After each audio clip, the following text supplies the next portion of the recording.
So you have two ways of tuning. You have the pegs on the top here, and you also have fine tuners at the bottom. I only have one fine tuner on here, but I'll show you how that works with the E string. So the way the top pegs work, if you turn them to you, the string gets looser, and that means also flatter or lower. If you turn this way, that tightens the string, and that's when you have to be careful, because then you could potentially break it if you go too far.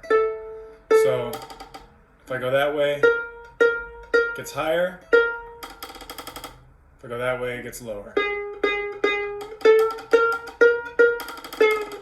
This one it's a little more like tightening or loosening a jar.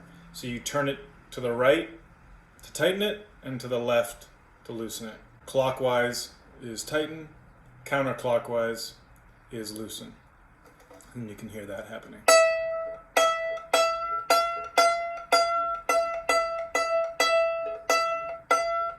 So now to find the right pitch, you either need to compare it to something, or you can use an electrical tuner. If you go to the App Store, it should come up like this if you type in tuner. I'm going to get this one here. Looks like this when you open it. And you're going to hit this button right here. And it highlights. And now it's going to pick up whatever letter it hears. So if you have an E, this tells you E. So if I pluck E again, it's too high. Right? Because it should be green, but it's in the red. Okay, so I tune it down.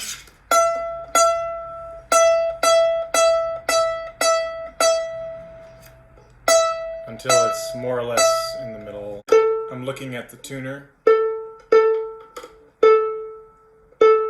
to make sure I don't go above or below. So you do that with all the strings until they match in the green for whatever letter they're supposed to be. Again, those strings are G, D, A, and E.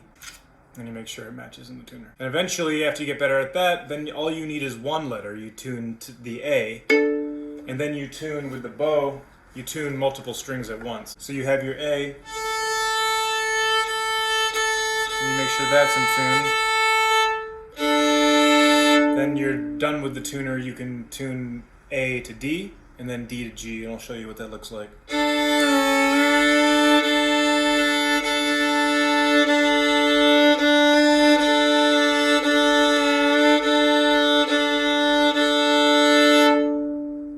So I'm listening for the distance from A to D, and you start to memorize what that should sound like.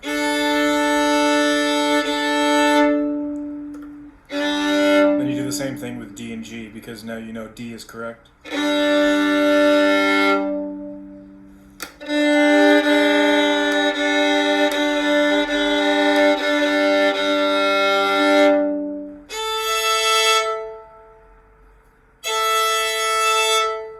So that's a quick overview of how to tune the violin.